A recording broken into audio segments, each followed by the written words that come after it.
నీకు స్తోత్రం. ప్రియమైనటువంటి దేవుని బిడ్డలారా, ఈ ఉదయకాలం ముందు మీ అందరికీ నా హృదయపూర్వక వందనాలు తెలియజేస్తున్నా. 119వ కీర్తన 105 నుంచి 112 వరకు మనము ధ్యానించినట్లయితే, 1వ వచనము మనము 105వ వచనం గమనిస్తే, నీ వాక్యము నా పాదములకు దీపమును, నా త్రోవలకు వెలుగునై ఉన్నది అనే మాటను మనము చాలాసార్లు మనకు తెలిసి ఈ వాక్యము కంఠస్థం కూడా ఉంటుంది, మనకు చూడకుండా కూడా చెప్పగలం. అయితే ఈ వాక్యానికి ఒక అద్భుతమైనటువంటి రాగం పెట్టాడు. నూన్ అనే మాట. నూన్ అంటే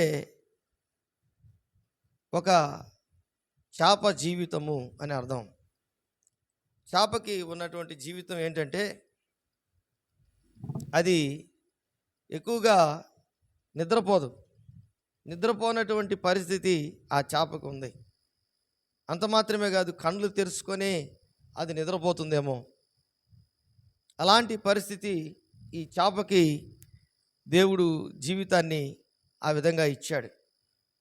అలాగే ఒక క్రైస్తవుడు కూడా ఎక్కువగా వాక్యాన్ని అర్థం చేసుకొని ముందుకు వెళ్తున్నటువంటి వ్యక్తి, దేవుని వాక్కు మన ప్రవర్తనకు అమోఘమైనటువంటి మార్గదర్శనం. దేవుని వాక్కు మన ప్రవర్తనకు అమోఘమైనటువంటి మార్గదర్శనం. ఎలా నడుచుకోవాలో, గమ్యమేమిటో ఖచ్చితంగా మనకు చెప్తుంది దేవుని వాక్యం. దాన్ని నిర్లక్ష్యం చేసినా, నిరాకరించినా మన చీకట్లోనే చేరుకుంటున్నామన్న మాట. అలాంటప్పుడు మనం ఏం చేస్తున్నామో, ఎక్కడికి వెళ్తున్నామో మనకు తెలియదు. అందుకే దేవుని వాక్యాన్ని అర్థం చేసుకోవాలి. చేప కూడా తన జీవితంలో వెలుగు ఎక్కడ ఉంటుందో అక్కడ ఉండుటకు తన ఇష్టపడుతుంది. అందుకే అప్పుడప్పుడు అది సముద్రంలో ఉన్నా, అది చెరువులో ఉన్నా, లేకపోతే నదిలో ఉన్నా, ఎక్కడున్నా వెలుగును ఎందుకంటే అది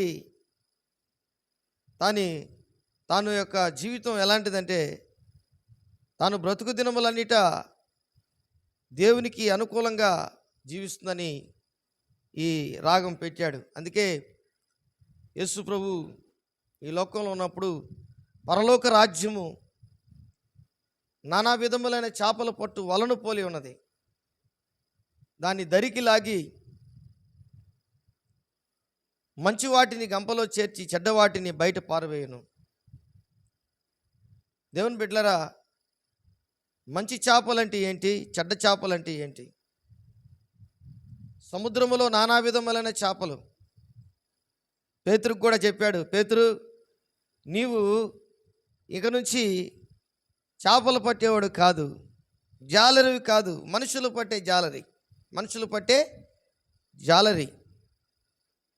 నీవు ఈరోజు నుంచి ఏ విధముగా నావ వేసుకొని, పడవ వేసుకొని సముద్రంలోకి వెళ్ళి ఏ విధంగా నువ్వు చేపలు పడతావో, అలాగే దేవుని వాక్యమనే వల పట్టుకొని నానా విధములైనటువంటి మనుషులైనటువంటి వారిని నువ్వు పట్టాలి. దేవుడు ఒక చేపతో మనిషిని పోల్చాడు.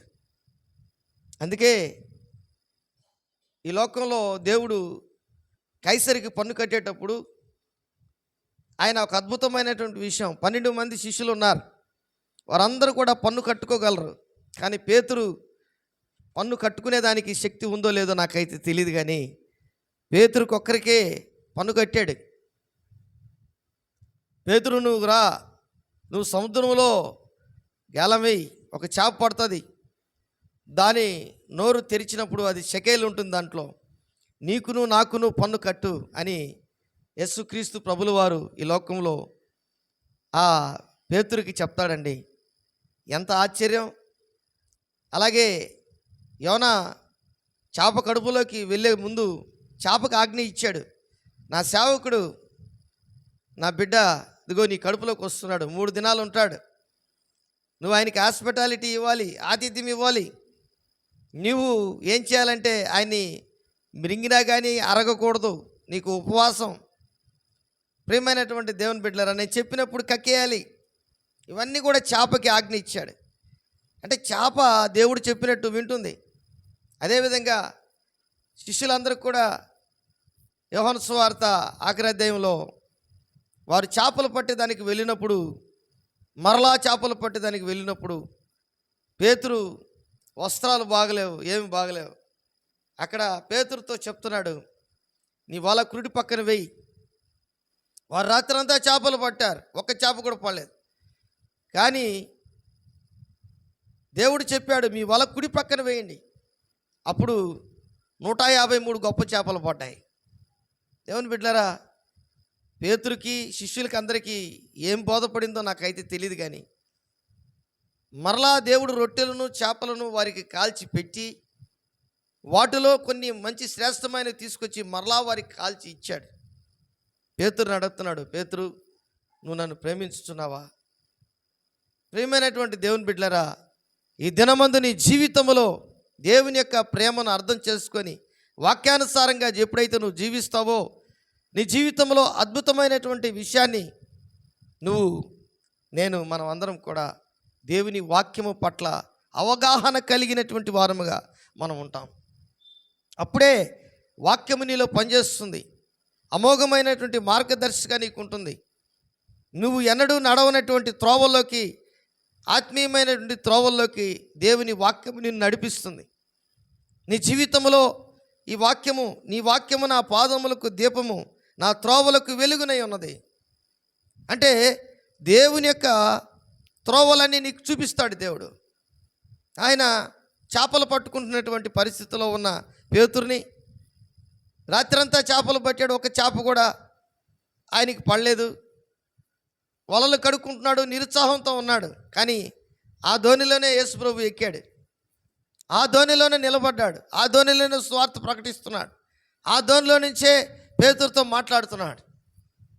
ఈరోజు నీ హృదయంలో దేవుని వాక్యం ఉంటే, నీ హృదయముతో, నీ హృదయం అనే పలకలో దేవుని వాక్యం రాసుకో ఉంటే ఖచ్చితంగా దేవుడు ఆ హృదయం అనే పలక మీద ఉన్నటువంటి వాక్యాన్ని మరలా గుర్తు చేస్తూ ఉంటాడు, రివీల్ చేస్తూ ఉంటాడు.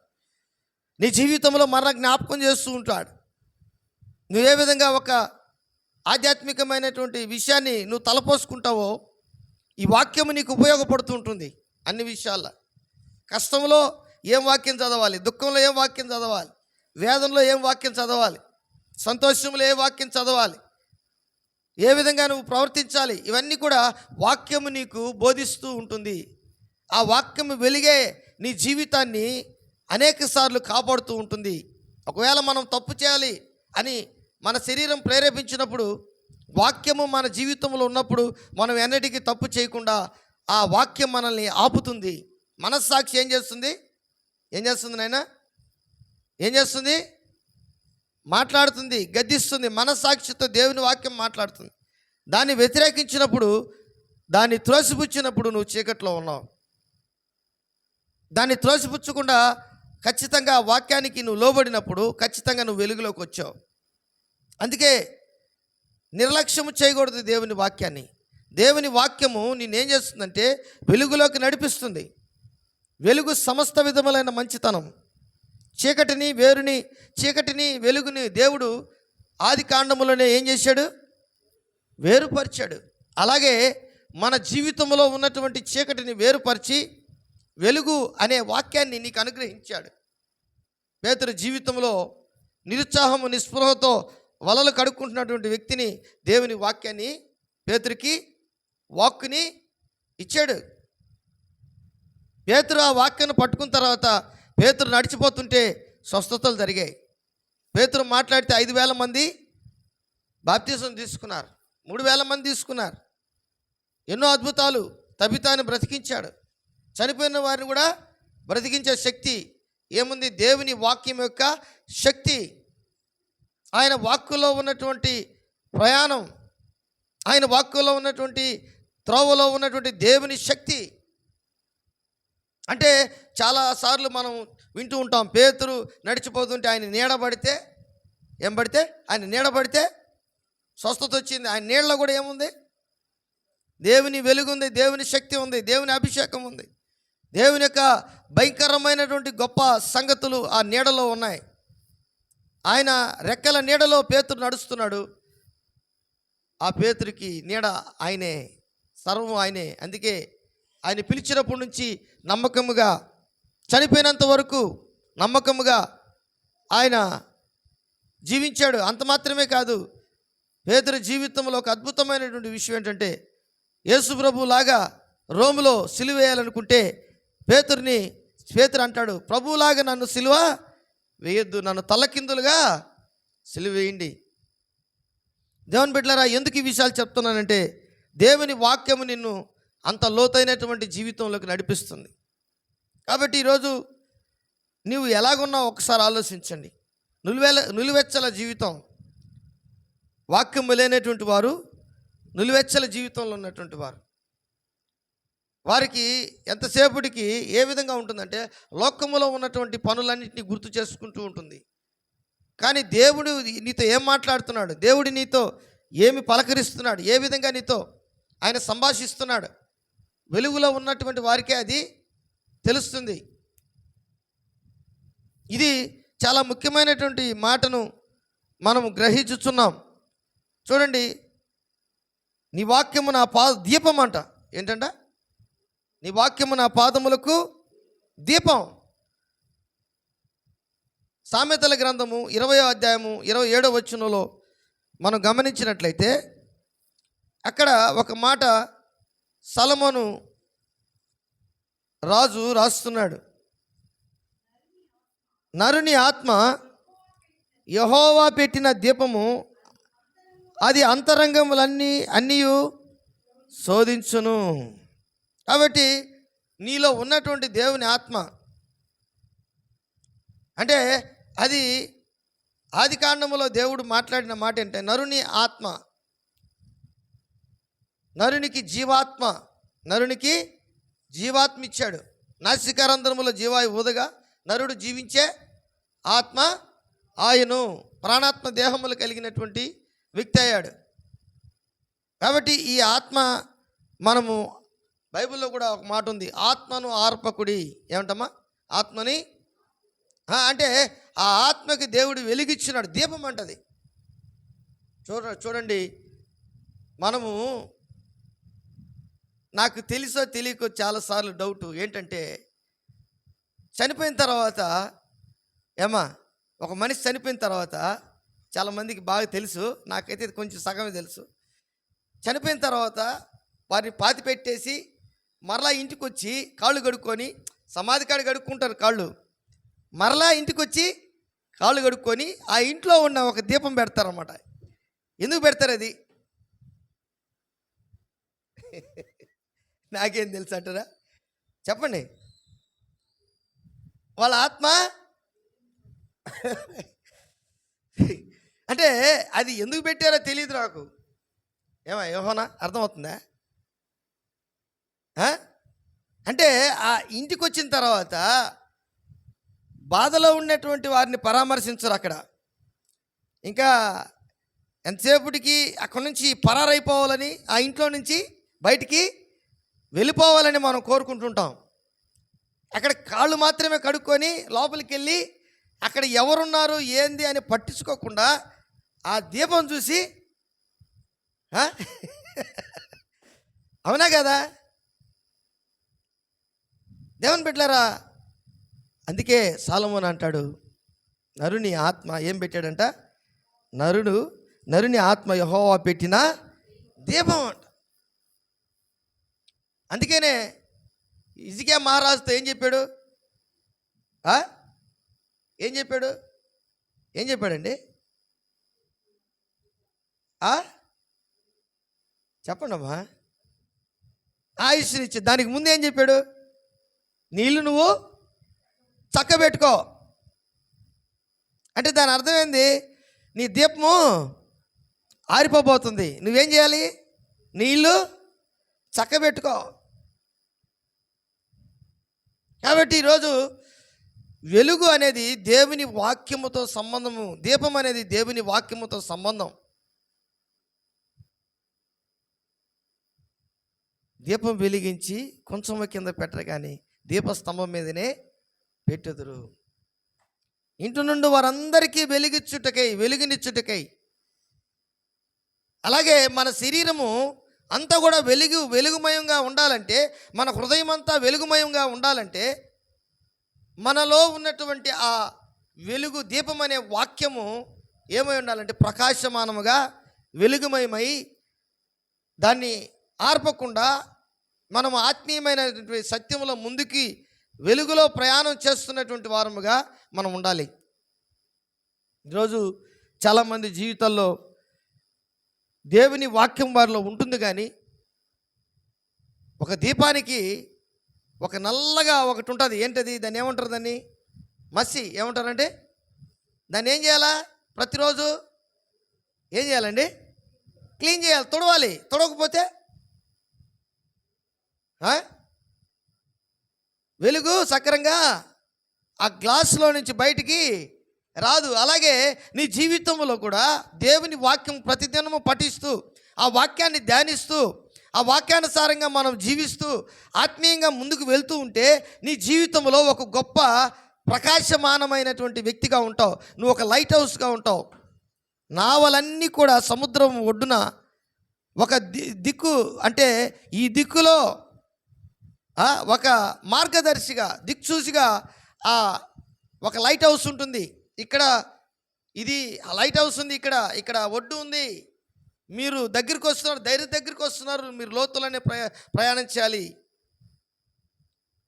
మీ మార్గం ఇంకొకసారి చూసుకోండి కరెక్ట్గా అని అక్కడక్కడ లైట్ హౌస్ పెట్టి ఉంటారన్నమాట. ఇప్పుడు GPS నావిగేషన్ ఇవన్నీ వచ్చేసాయి. పైన ఏముంది? మనకు శాటిలైట్ ఉంది. కాబట్టి అంతకుముందు లేనప్పుడు ఏది లైట్ హౌస్ ఎక్కువగా పనిచేస్తుంది. అలాగే నీ జీవితంలో కూడా, నా జీవితంలో కూడా దేవుని వాక్యము ఆ రోజుల్లో ఎంత పనిచేస్తుందో ఈ రోజుల్లో కూడా అంతే పని చేస్తుంది. ఒక వ్యక్తి జీవిత నావలో ఏముండాలంటే వెలుగు ఉండాలి. దేవునికి స్తోత్రం, హల్లెలూయా. వెలుగు సమస్త విధములైన మంచితనము అని ఎఫెసీయులకు రాసిన పత్రికలో మనం చూస్తాం. చూడండి, యేసు ప్రభు అపోస్తలుడైన పౌలు ద్వారా మనకి ఈ మాట తెలియపరిచాడు. వెలుగు సమస్త విధములైన మంచితనము. చూడండి 9వ వచనం, 5వ అధ్యాయం 9వ వచనం, ఎఫెసీయులకు రాసిన పత్రిక 5వ అధ్యాయం 9వ వచనం. వెలుగు ఫలము సమస్త విధములైన మంచితనము, నీతి, సత్యము వాటిలో కనబడుచున్నది. గనుక ప్రభువుకేది ప్రీతికరమైనదో దానిని పరీక్షించుచు వెలుగు సంబంధుల వలె నడుచుకొనుడి. నిష్ఫలమైన అంధకార క్రియలలో పాలువారై ఉండక వాటిని ఏం చేయాలంటే మనం ఖండించాలి. అంటే నువ్వు వాక్యం లేకుండా నువ్వు ఖండించలేవు. ఎవరైనా పొరపాటున నిన్ను మొదటి రోజు సినిమాకి పోదాం రండి అంటే ఒక క్రైస్తవుడిగా నువ్వేం చెప్పాలి? 2వ రోజు పోదాం అనాలే? 3వ రోజు పోదాం అనాలా? లేకపోతే ఇంకొక రోజు పోదాంలే అనాలా? చెప్పండి, ఏం చేయాలా? నేను రానని చెప్పాలి. కొంతమంది ఏం చెప్తారంటే నువ్వు బండి వస్తానని చెప్తారు. లేకపోతే మాకు కూడా టికెట్లు తీసిపెట్టండి. నేను చెప్పింది చాలా చిన్నది, కానీ ఈ లోకంలో ఉన్నటువంటి చీకటి సంబంధమైనటువంటి ఏదైనా ఆఫర్ మనకు వచ్చిందంటే మనం ఏం చేయాలంటే దేవుని వాక్యము ఖచ్చితంగా ఉన్నప్పుడు వెలుగు ఫలము సమస్త విధములైన మంచితనం. ఏంటమ్మా నీ మంచితనం ఏమైంది? వెలుగులో ఉంది. దేవునికి స్తోత్రం, హల్లెలూయా. వెలుగై ఉన్నది, ఆ మంచితనమే వెలుగై ఉన్నది. దాంట్లో ఏముంది? నీతి ఉంది, ఏముంది? సత్యం ఉంది, సత్యం ఉంది. అవునా? ఈరోజు ఎంతమంది సత్యంలో నడుస్తున్నారు, నీతిలో నడుస్తున్నారు? చేతులు ఎత్తండి.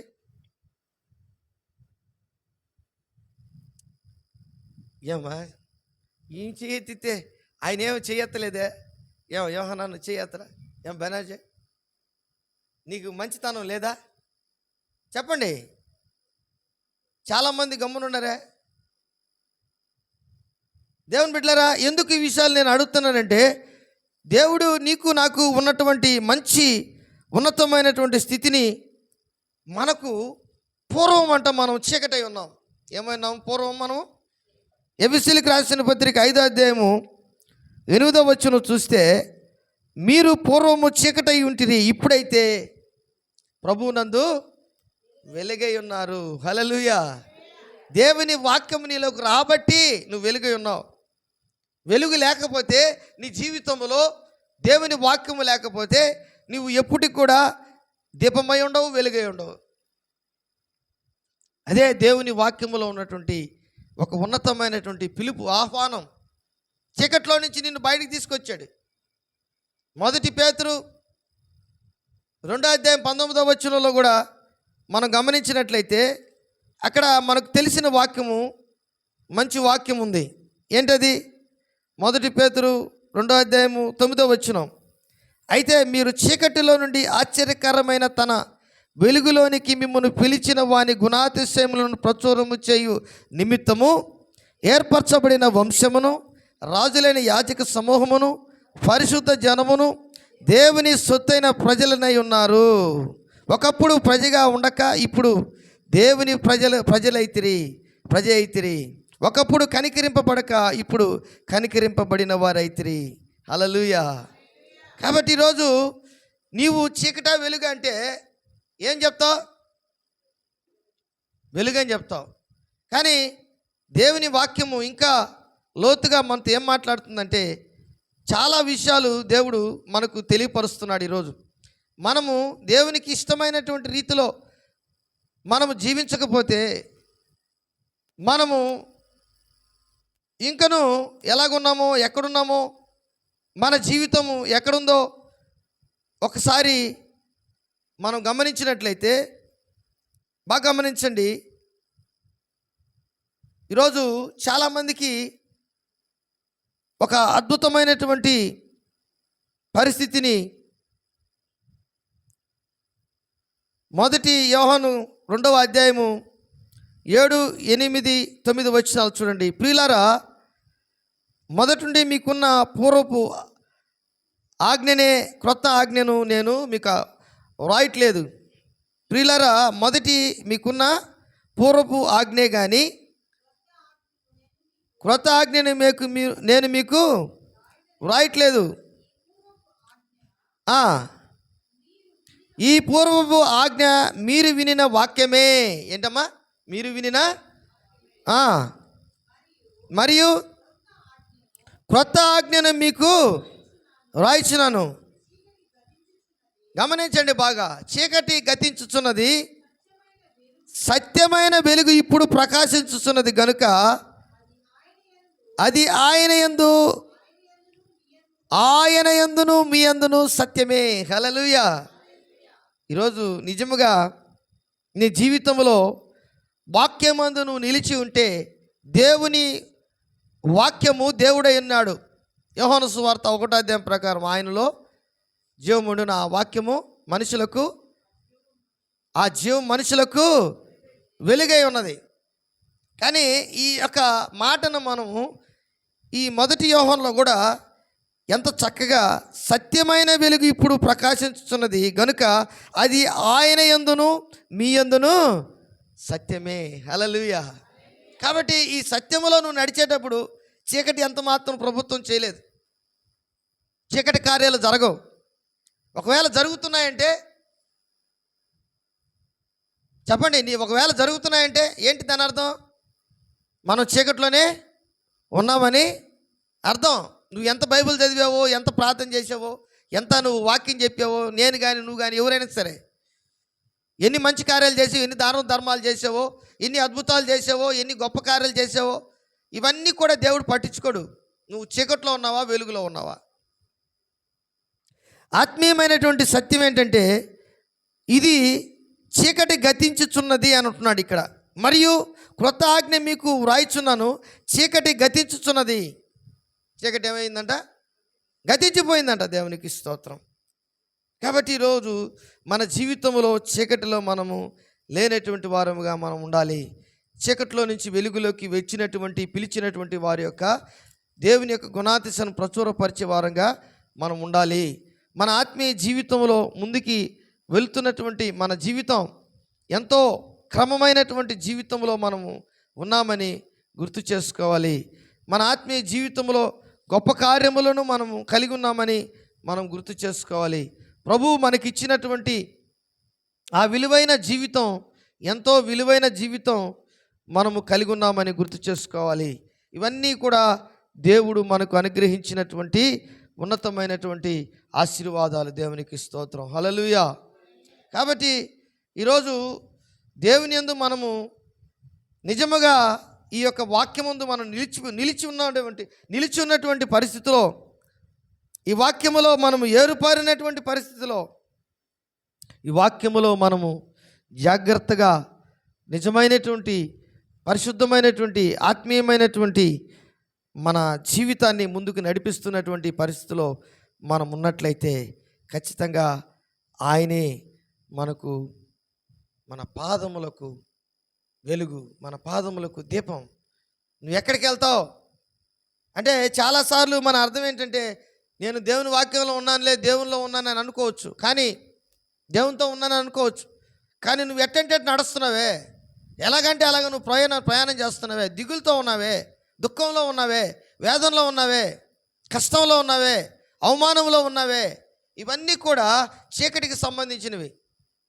ఒకవేళ నువ్వు దిగుల్లో ఉన్నటువంటి పరిస్థితిలో కూడా ఒకవేళ నువ్వు వెలుగులో ఉండి దిగుల్లో ఉన్నావంటే, వెలుగులో ఉండి నువ్వు బాధపడుతున్నావంటే, వెలుగులో ఉండి కూడా నువ్వు అవమానం పొందుతున్నావంటే, దేవుడు నిన్ను ఆశీర్వదించి నీకు మరలా తిరిగి నీకు గొప్ప వెలుగును ఆయన అనుగ్రహించేదానికి ఇష్టపడుతున్నాడు. దేవునికి స్తోత్రం. ఈ దినమందు అంటే ఆ వాక్యాన్ని గుర్తు చేస్తున్నాడు.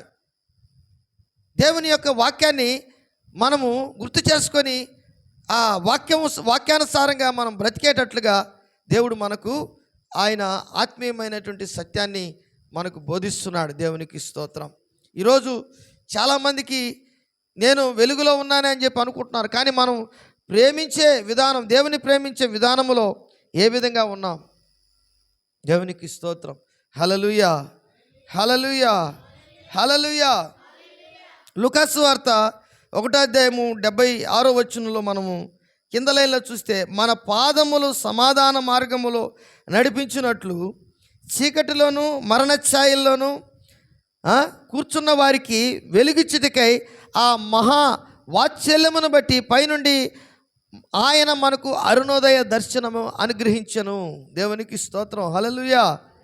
అంటే ఈ లోకంలో ఉన్నటువంటి వారందరూ కూడా చీకటిలో కూర్చున్నటువంటి వారుగా దేవుడు గుర్తు చేస్తున్నాడు. మరియు ఓ శిశువా, నీవు సర్వోన్నతుని ప్రవక్త అనబడదు, మన దేవుని మహావాత్సల్యమును బట్టి వారి పాపములను క్షమించుట వలన తన ప్రజలకు రక్షణ జ్ఞానముగా ఆయన అనుగ్రహించినట్లు ఆయన మార్గములను సిద్ధపరచుటకై నీవు ప్రభువునకు ముందుగా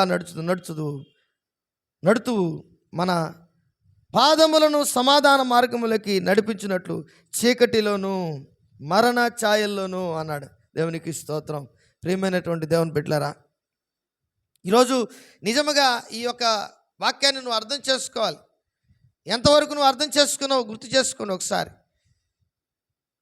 1 పేతురు 2 పేతురు 1:19 కూడా ఒక మాట ఉంది. 1 పేతురు 1:19 అమూల్యమైన రక్తము చేత అనగా నిర్దోషమైన, చదవండి ఎవరైనా, 2 పేతురు, క్షమించండి, 2 పేతురు 1:19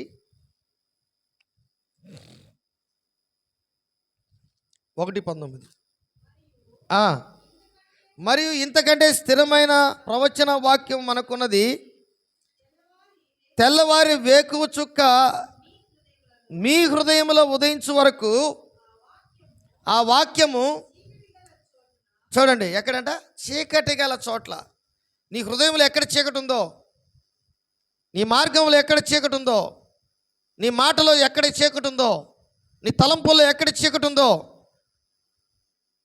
నీ యొక్క ఆలోచనలో ఎక్కడ చీకటి ఉందో, నీ జీవితంలో ఎక్కడ చీకటి దాగి ఉందో, అది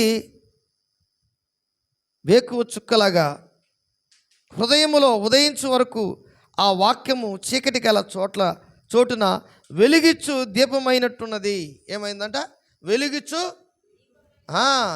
కొండ మీద ఉన్న పట్టణము మరుగై ఉండదు. ఎందుకంటే అక్కడ ఒక చిన్న లైట్ వెలిగినా కానీ అది అందరికీ, పట్టణంలో ఉన్నటువంటి వారందరికీ కనబడుతుంది.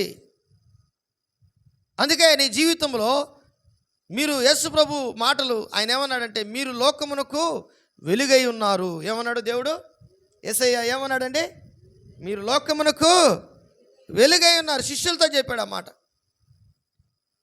ఈరోజు మన జీవితంలో కూడా దేవుని వాక్యాన్ని గట్టిగా పట్టుకొని వాక్యానుసారంగా జీవిస్తే ఖచ్చితంగా నీవు కూడా ఉప్పై ఉంటావు, వెలుగై ఉంటావు, సత్యమై ఉంటావు, మార్గమై ఉంటావు, ఆత్మీయమైనటువంటి ఆ ఉన్నతమైనటువంటి ఆ దేవుని యొక్క వాక్యమై ఉంటావు. వాక్యములో ముందుకు నడిపించగలిగినటువంటి శక్తి కలిగినటువంటి ఒక తలాంతు కలిగినటువంటి వ్యక్తిగా ఉంటావు. హల్లెలూయా. ఉదయించు వరకు ఆ వాక్యము చీకటి గల చోటున వెలిగించు దీపమైనట్టున్నది. దాని యందు మీరు లక్ష్యముంచిన యెడల మీకు మేలు. ఆ వాక్యమే సత్యము. ఆ వాక్యమే ఆధారము చేసుకొని, ఆ వెలుగు అనే వాక్యాన్ని ఆధారం చేసుకుని బ్రతికే వారికి ఈ దినమందు ఒక గొప్ప ఆధిక్యత దేవుడిస్తున్నాడు. దేవుని బిడ్డలారా, 19వ కీర్తన 8వ వచనం చూడండి. 19వ కీర్తన 8వ వచనం. 19వ కీర్తన 8వ వచనంలో కూడా ఈ మాటను మనం గమనించవచ్చు. వెలుగు, కాంతి అని ఉంటుంది చూడండి. యెహోవా ఉపదేశము నిర్దోషమైనవి, అవి హృదయమును సంతోషపరచును. యెహోవా ఏర్పరిచిన ధర్మము నిర్మలమైనది, అది కన్నులకు వెలిగించును. ఒక్కోసారి మన కన్నులు ఏమైపోతాయంటే చీకటి అయిపోతాయి.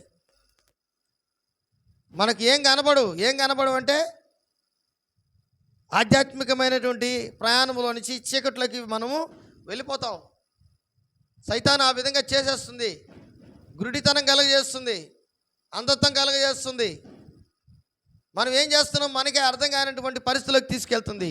కానీ దేవుని యొక్క ధర్మశాస్త్రం అనగా దేవుని వాక్యము మన హృదయాలకి, మన కన్నులకు వెలుగునిస్తుంది. మన పాదములకు, నీ వాక్యము నా పాదములకు దీపమును, నా త్రోవలకు వెలుగై ఉన్నది. నమ్ముచున్నావా? అందరం లేచి నిలబడదాం. నిజముగా దేవుని వాక్యములో ఉన్నటువంటి ఆ మహాసత్యము అర్థం చేసుకొని నీ జీవితంలో, ప్రభువా నీ వాక్యం పట్ల నేను జాగ్రత్తగా ప్రవర్తిస్తాను, ప్రభువా నీ వెలుగులో నేను ప్రయాణం చేస్తాను. నా కన్నులకు వెలుగు కావాలి, నా పాదములకు వెలుగు కావాలి, నా హృదయానికి వెలుగు కావాలి, నా ఆత్మీయ జీవితానికి వెలుగు కావాలి. నేను వెలుగులో ప్రయాణం చేయాలి ప్రభువా అనేవారు చేతులు పైకెత్తి దేవుణ్ణి ఆరాధిద్దాం. 2 నిమిషాలు స్తోత్రం చెప్దాం. స్తోత్రం, స్తోత్రం, స్తోత్రం.